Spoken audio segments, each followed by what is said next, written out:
له ومن يضلل فلا هادي له ونشهد أن لا إله إلا الله وحده لا شريك له ونشهد أن سيدنا وسندنا وحبيبنا وحبيب مولانا محمدا عبده ورسوله الذي أرسله تعالى بالحق بشيرا ونذيرا وداعيا إلى الله بإذنه وسراجا منيرا أما بعد فقد قال الله تعالى في كلامه المجيد وفي فرقانه الحميد أعوذ بالله من الشيطان الرجيم بسم الله الرحمن الرحيم الذين هم يراءون ويمنعون الماعون وقال رسول الله صلى الله عليه وسلم طلب العلم فريضة على كل مسلم قال رسول الله صلى الله عليه وسلم أول ما يحاسب به العبد يوم القيامة الصلاة أو كما قال النبي عليه الصلاة والسلام اللهم صل على سيدنا ونبينا وشفيعنا وحبيبنا ومولانا محمد صلى الله عليه وعلى آله وأصحابه وبارك وسلم بلغ العلا بكماله كشف الدجى بجماله حسنت جميع خصاله صلوا عليه وآله لا إله إلا الله لا إله إلا الله لا إله إلا الله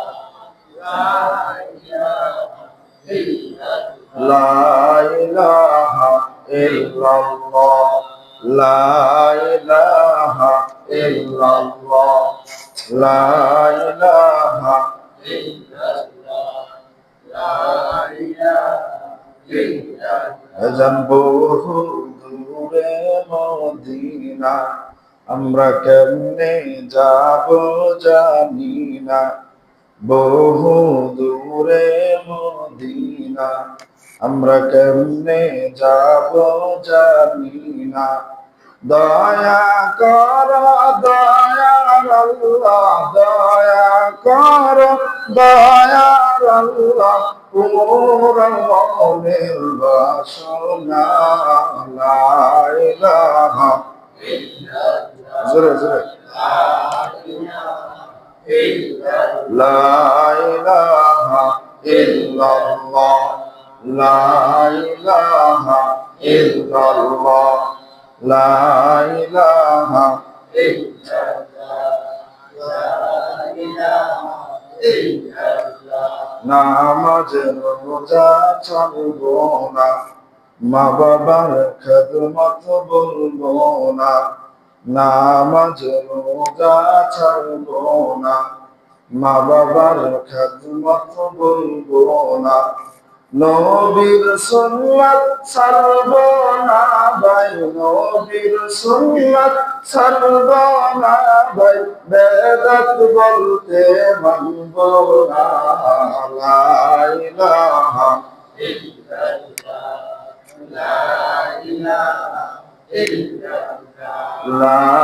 ইলাহা ইল্লাল্লাহ, লা ইলাহা ইল্লাল্লাহ, লা ইলাহা ইল্লাল্লাহ, লা ইলাহা ইল্লাল্লাহ, লা ইলাহা ইল্লাল্লাহ, লা ইলাহা ইল্লাল্লাহ, লা ইলাহা ইল্লাল্লাহ, লা ইলাহা ইল্লাল্লাহ, লা ইলাহা ইল্লাল্লাহ।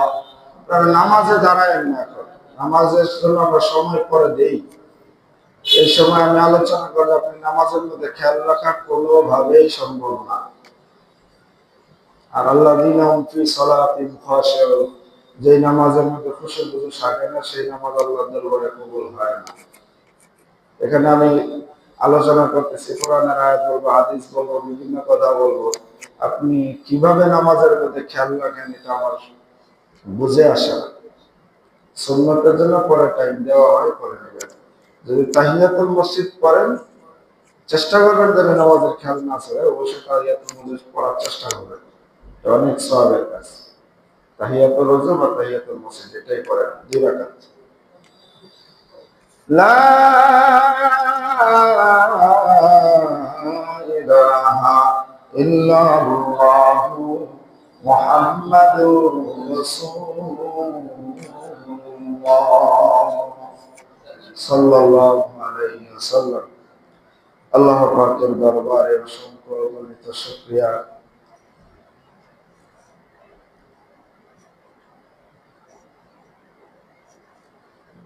যে মহান মুনিব মহান রব্বুল আলামিন আপনাকে আমাকে প্রত্যেক সপ্তাহের ন্যায় এই সপ্তাহে আল্লাহর মসজিদে এসে কোরআন ও হাদিস থেকে কথা বলা, কথা শোনার মতন তৌফিক যে মুনিব দান করেছেন, সে মনিবের দরবারে শুকরিয়া করছি। আলহামদুলিল্লাহ।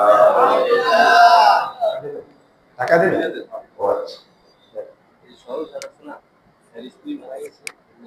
এত লম্বা জ্যাম সত্যি এখনো হয়নি। দোয়ার আগেই বলতে হবে, আর মনে থাকবে না। দেখবেন টাকা দিলে ঠিক, হুজুর দোয়া করলো না, আমার রাগ করতে শেষ।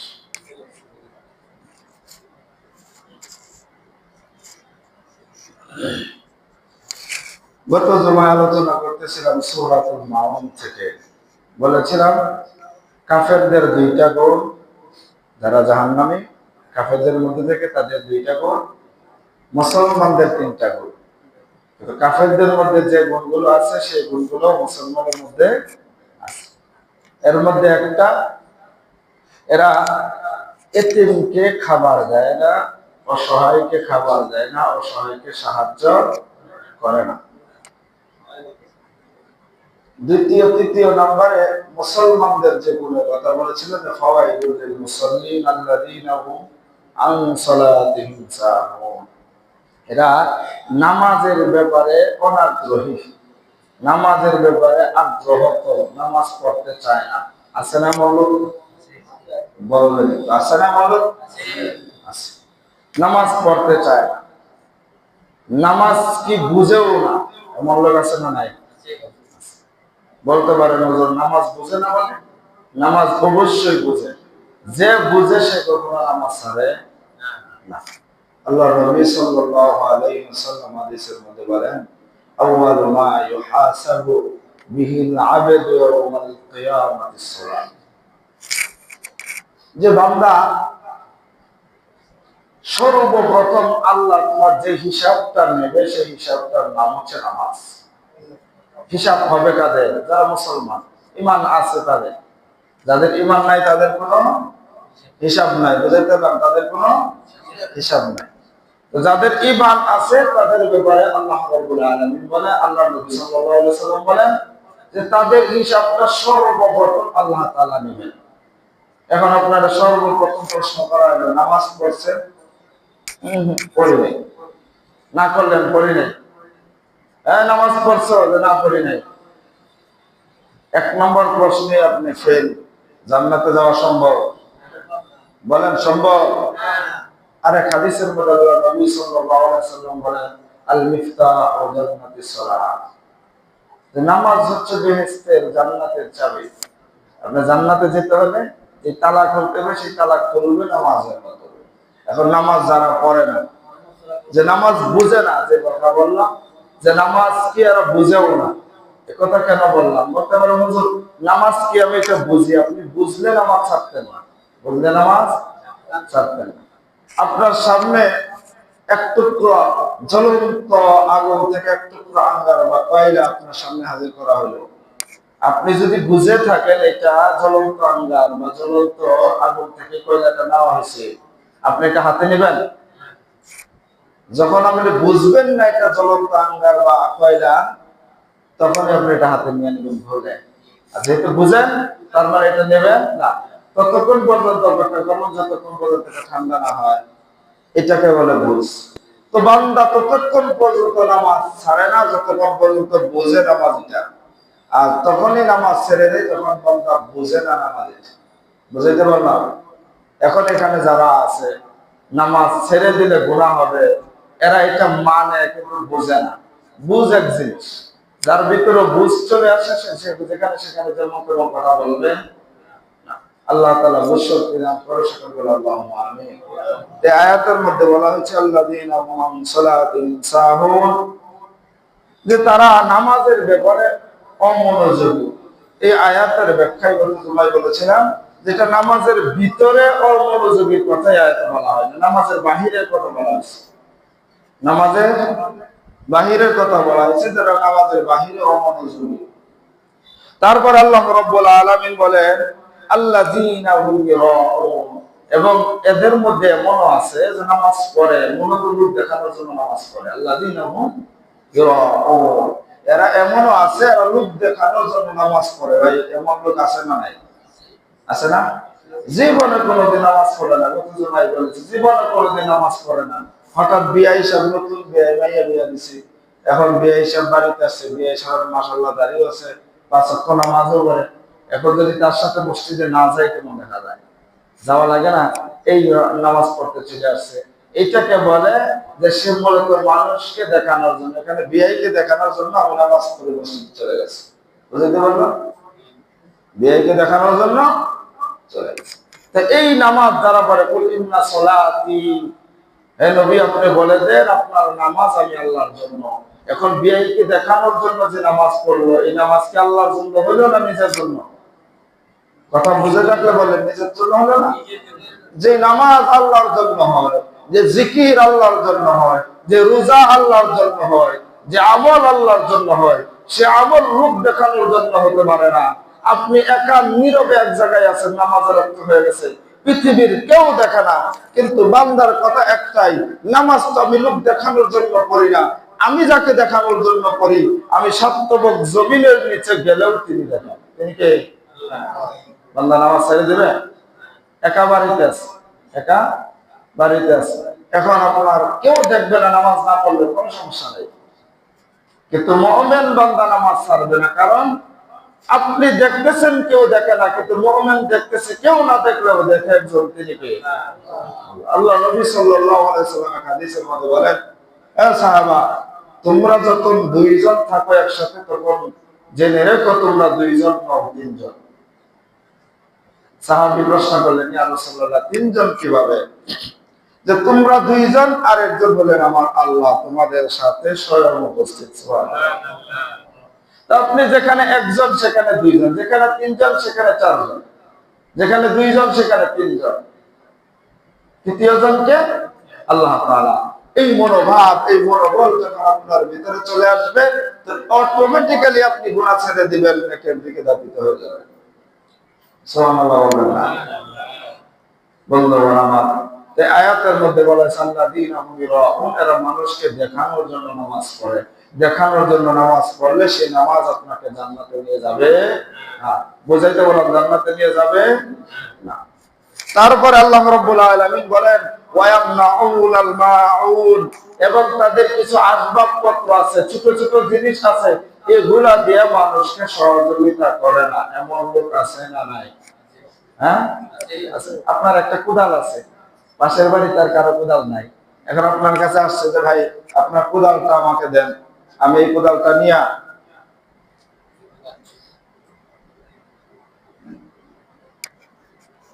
কোদালটা দেন, আমি একটু কাজ করি। আপনি নিয়ে গেলেন, চাইতে গেলেন, আপনাকে না করে দিল।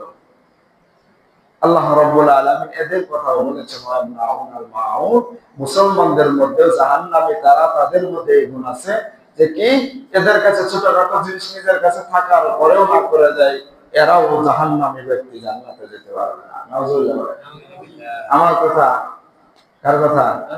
আল্লাহ। শিক্ষিত আছেন যারা আছেন আপনারা সূরাতুল মাউন পড়ে নেবেন, বাংলা তরজমা দেখে নেবেন। আমি শুধু তরজমাটা বললাম, তাফসীর করছি, দিয়ে দেখলে শেষের আয়াতের মধ্যে পাবেন আল্লাহ তাআলা ছোট ছোট আসবাবপত্রের কথা বলা হয়েছে, যেগুলা দিয়ে একজন আরেকজনকে সহযোগিতা করে না, দেয় না।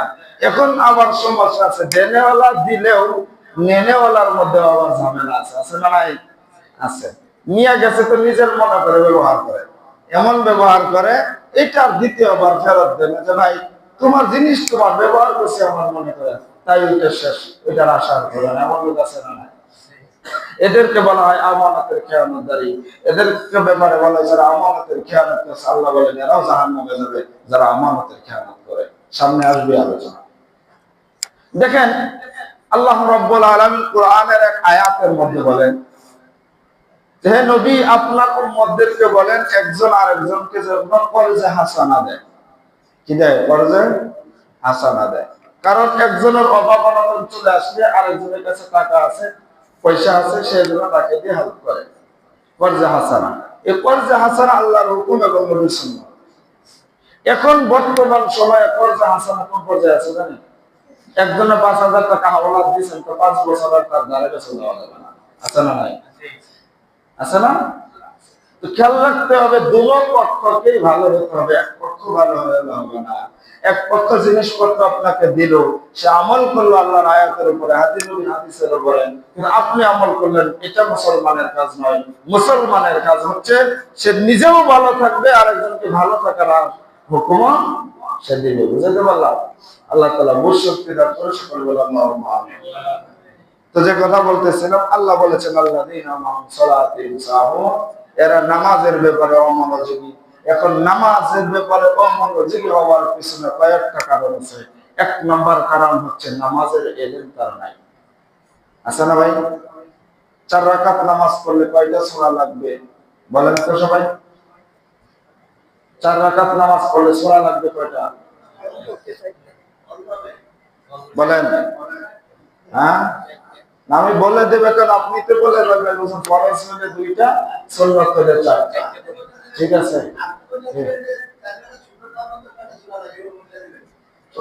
বুঝেন, পরে বুঝেন। এত বুঝলে সমস্যা ভাই, এত বুঝলে সমস্যা ভাই। আপনি চুপ থাকেন না, চুপ থাকে, একদম রিল্যাক্স হয়ে যান।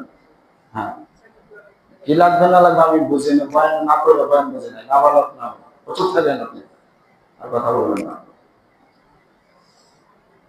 প্রশ্ন করছি কি, 4 রাকাত নামাজ পড়তে কয়টা সূরা লাগে? যে 5 ওয়াক্ত নামাজ পড়ে কোন রাকাতে কোন ওয়াক্তে কয়টা সূরা লাগে জানে না? মিয়া জানে না? জানে? তো 5 ওয়াক্ত নামাজে যে তাকে আমার বলা লাগবে না, তার উত্তরই হয়ে যাবে হুজুর ফরজ হলে 2টা, সুন্নাত হলে 4টা। বুঝাইতে হলো 3টা না 4টা। কয়টা হবে? 4টা। কষ্ট নিয়েন না, আমি প্রশ্ন করতেছি ওইভাবেই মানুষের অ্যাটেনশন নেওয়ার জন্য, আমি বলে দেবো না ভাই, আপনি চুপ থাকেন। বুঝাইতে পারলাম? 4 রাকাত হলে সুন্নাত, 4 রাকাত হলে কয়টা? 4টা। ফরজ 2 রাকাত, 4 রাকাত হলে কয়টা? 2টা। আপনার ভিতরে যদি আপনার ইলম থাকে আপনি এমনিতেই বুঝে যাবেন। এখন এই ইলমও অনেকের ভিতরে নাই, আছে?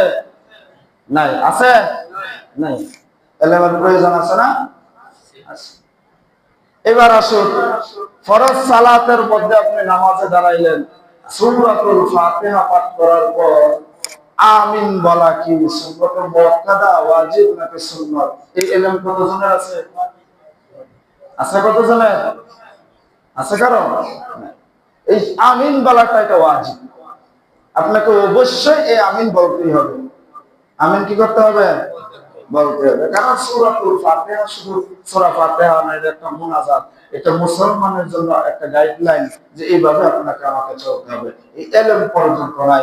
তো মানুষের নামাজ থেকে ফারেক হওয়ার পিছনে কয়েকটা কাজ আছে। এর মধ্যে একটা দুর্বলতা হলো যে তার এলেমের অভাব, তার সেই এলেম পর্যন্ত নাই। বুঝতে পারলাম? এলেমের অভাব। বন্ধুগণ আমার, গভীর মনোযোগ সহকারে শুনবেন। আমার আল্লাহ রাব্বুল আলামিন দিয়া বলেন, বান্দারে তোমরা নামাজ পড়ো, নামাজ আমি আল্লাহ হুকুম করে দিয়েছি। নামাজ পড়ার জন্য যা কিছু প্রয়োজন হবে সমস্ত কিছু আমার নবী মুহাম্মদ রাসূলুল্লাহর কাছ থেকে শিখে নেবে। জোরে জোরে বলেন তার কথা। আমার আল্লাহ বলেন, কুল হাল ইয়াস্তাউিল্লাযীনা ইয়ালামুনা ওয়াল্লাযীনা লা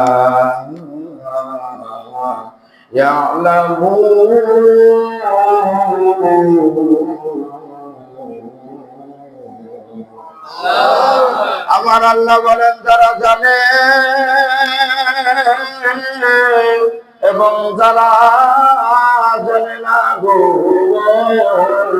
তারা কখনো এক হতে পারে না।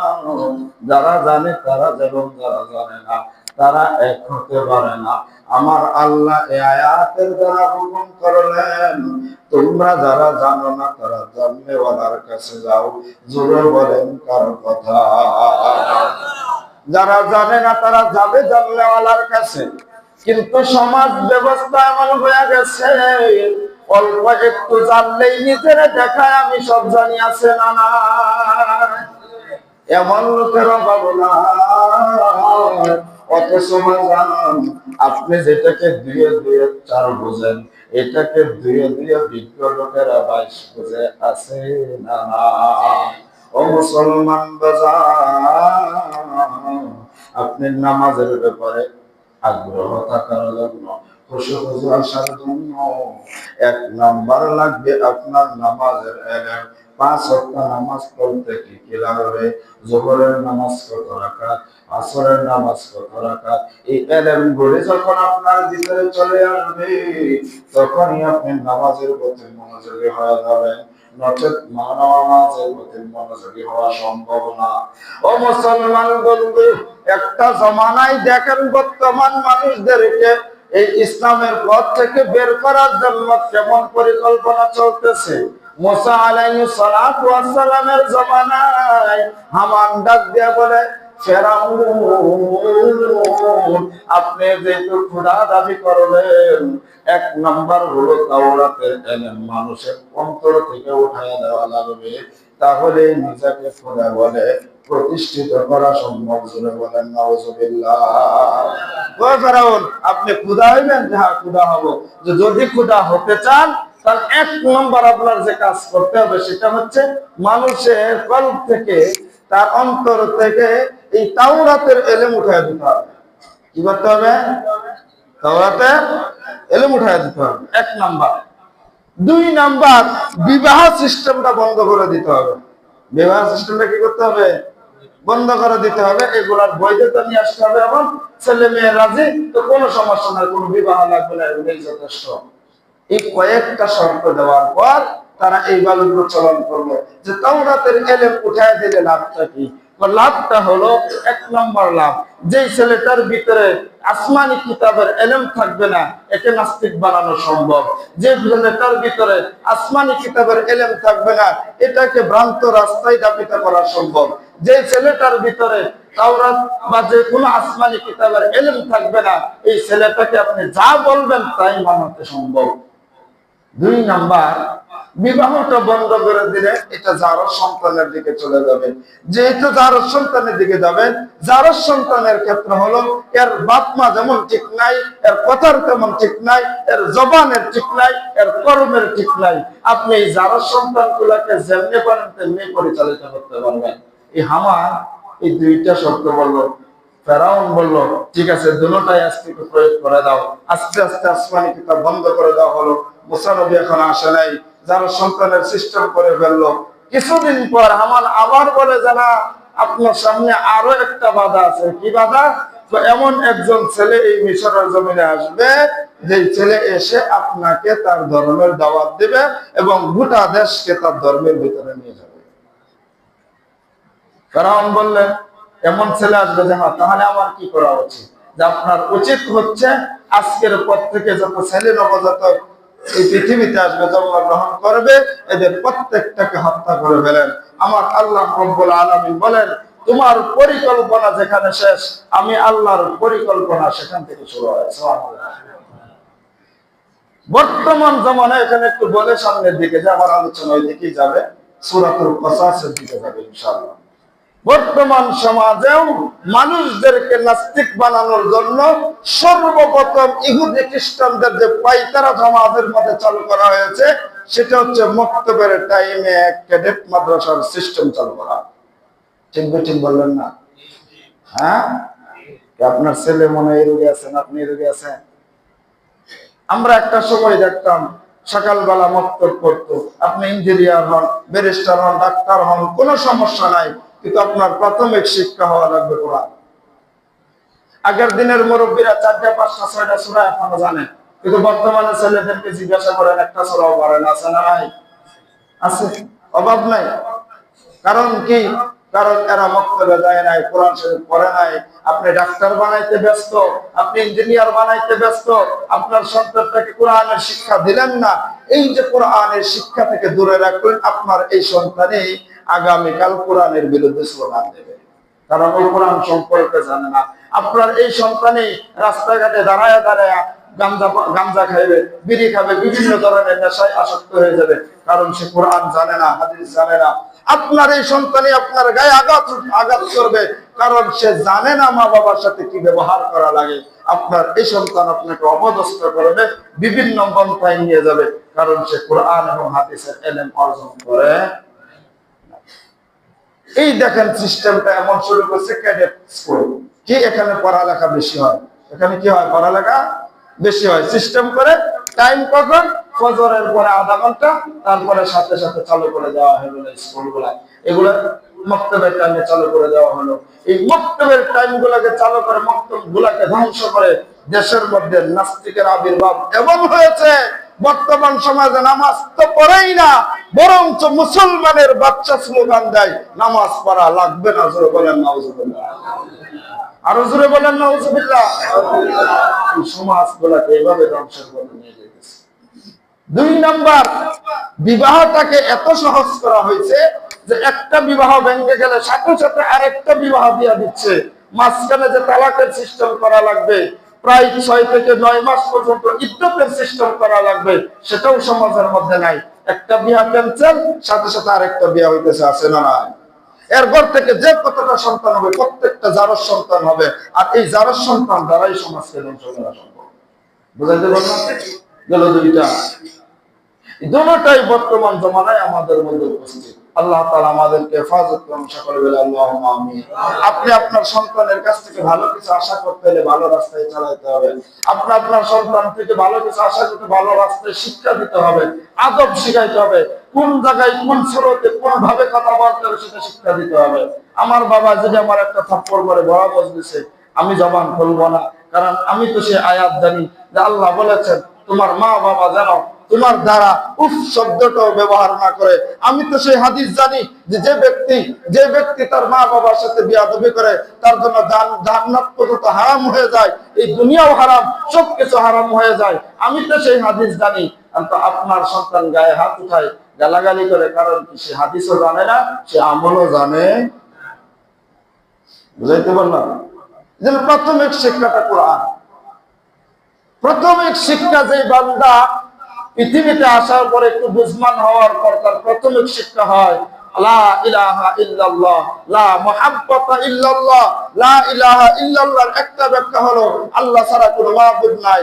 লা ইলাহা ইল্লাল্লাহ আরেকটা ব্যাখ্যা হলো লা মুহাব্বাতা ইল্লাল্লাহ, আমার ভিতরে আমার মাওলার মহব্বত ছাড়া আর কারো মহব্বত নেই।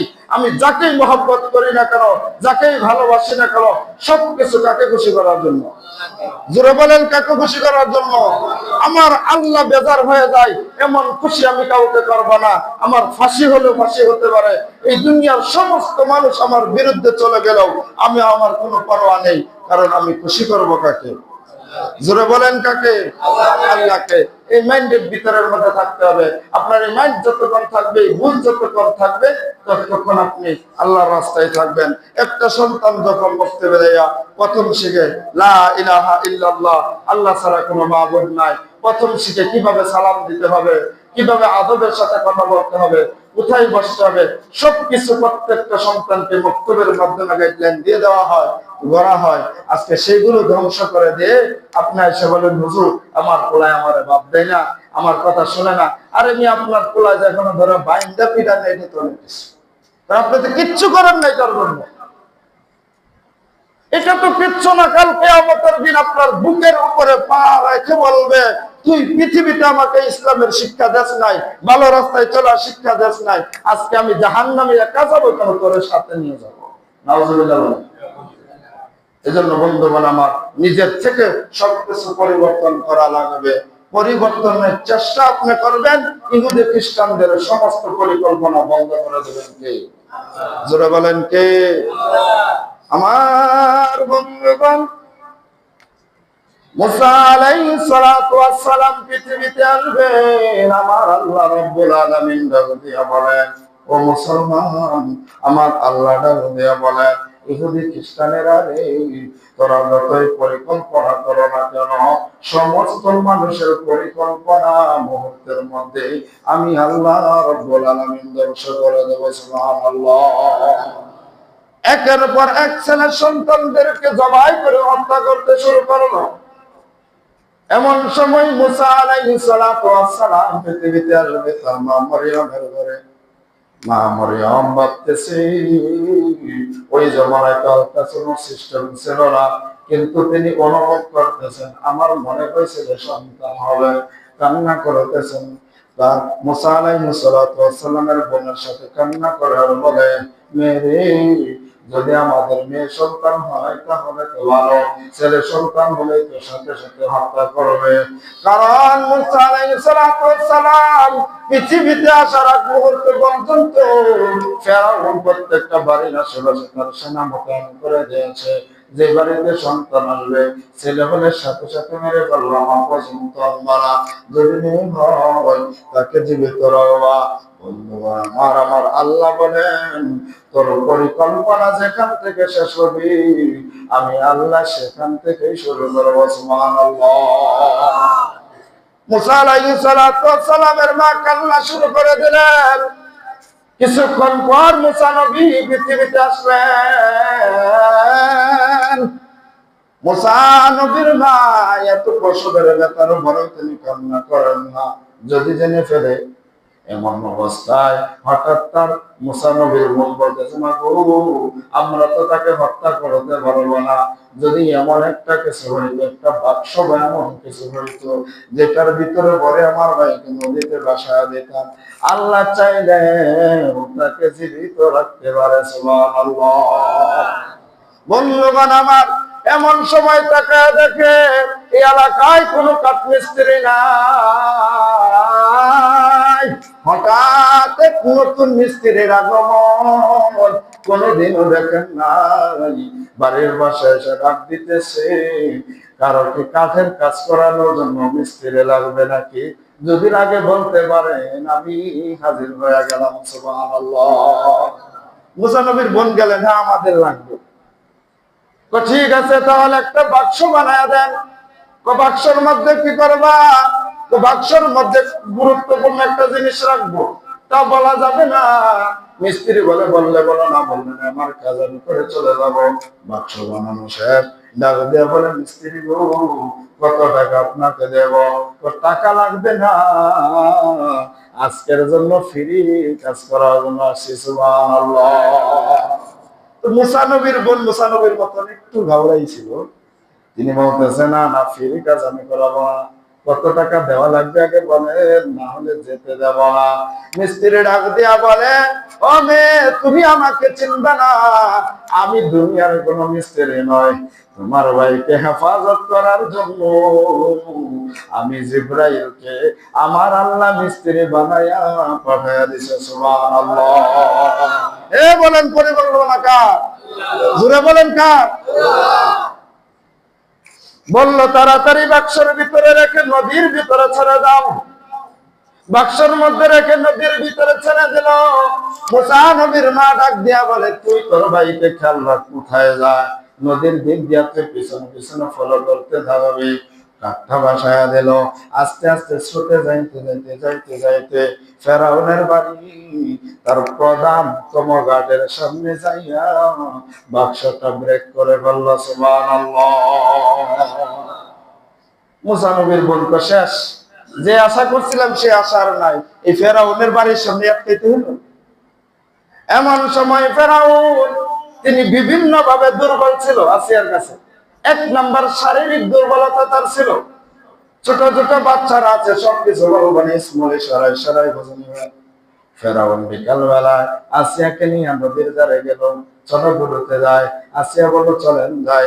গেটের সামনে যখন গেল, বন্ধুগণ আমার, ফেরাউনের গাটটা ছিল একটু বাড়ির ভিতরে।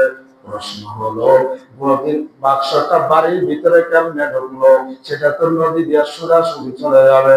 আমার আল্লাহ রাব্বুল আলামিন বলেন, না না না, আমি এমন পরিকল্পনা করব, পৃথিবীর কোন মানুষ আমার পরিকল্পনা বুঝবে দূরের কথা, ধারণাও করতে পারবে না। ফেরাউন, তুমি নবজাতক ছেলেদেরকে হত্যা করো, যাতে তোমার বিরুদ্ধে না থাকে। আমি তোমার বাড়িতেই লালিত পালিত করবো। সুবহানাল্লাহ। বাক্সটা যখন আসিয়া দেখলো, বাক্সের কাছে যাইয়া খুলে দেখে এত ফুটফুটে সুন্দর একটা চেহারাওয়ালা একটা ছোট্ট বাচ্চা আছে। এটা বলে, ফেরাউন, এত সুন্দর একটা ছেলে বাচ্চা আছে এখানে, কি বলো, তাড়াতাড়ি তাকে হত্যা করো। আসিয়া বলে, আমি হত্যা করবো না, তোমার তো মরদ না একটা সন্তান দেওয়া, আর এই সন্তানকে তুমি হত্যা করবা, এটাও আমি মেনে নেব না। সুবহানাল্লাহ। ফেরাউনকে যখন তার শক্তি সামর্থ্য নিয়ে কথা বললো, মাথা নিচু হয়ে গেল। বললো, ঠিক আছে আসিয়া, কিন্তু এই ছেলে যদি আমার বিরুদ্ধে দাঁড়ায়, আসিয়া বলে সেটা পরে দেখা যাবে, কিন্তু আগে আমার বাড়িতে নিয়ে যাব। আমার আল্লাহ রাব্বুল আলামিনের খেলা কারিশমা বরাবর বাড়িতে নিয়ে গেল, কিন্তু ছোট সন্তান কারো দুধ পান করে না, শুধু চিল্লা চিল্লি করে। আসিয়া ঘোষণা দিয়া দিল, এই সমাজের মধ্যে যদি এমন কেউ থাকো, তোমার দুধে যদি আমার সন্তান পান করে, আমি তোমাকে মাসিক বেতন দেব, আমার রাজপ্রাসাদের সাথে একটা ফ্ল্যাট বাসাও তোমাকে দেয়া দেব। ঘোষণা যখন করে দিল, মুসা নবীর মার কাছে যাইয়া বলে, মা গো, আমার ভাইয়ের কারণে এমন এক সুযোগ আসে গো মা, রাজপ্রাসাদের মধ্যে থাকার ব্যবস্থা আমার আল্লাহ করে দিয়েছে। সুবহানাল্লাহ। বলো, কি যে এমন একজন লোক খুঁজতেছে, তুমি যাইয়া তাড়াতাড়ি বলো। তিনি গিয়া বললেন, আমার কাছে এমন একজন মহিলা আছে, কিন্তু ওই মহিলা এই বাড়িতে দুধ পান করানোর জন্য আসবে না, প্রত্যেকদিন তার বাড়িতে নিয়ে যাওয়া লাগবে। সুবহানাল্লাহ। ডিমান্ড কি? ডিমান্ড হলো প্রত্যেক মাসের বেতন দেওয়া লাগবে, এবং তার বাড়িতে একটা রাজপ্রাসাদ করে দিতে হবে, এবং সে যখন যা চাইবে সবকিছু দেওয়া লাগবে। এই শর্তে রাজি আছে।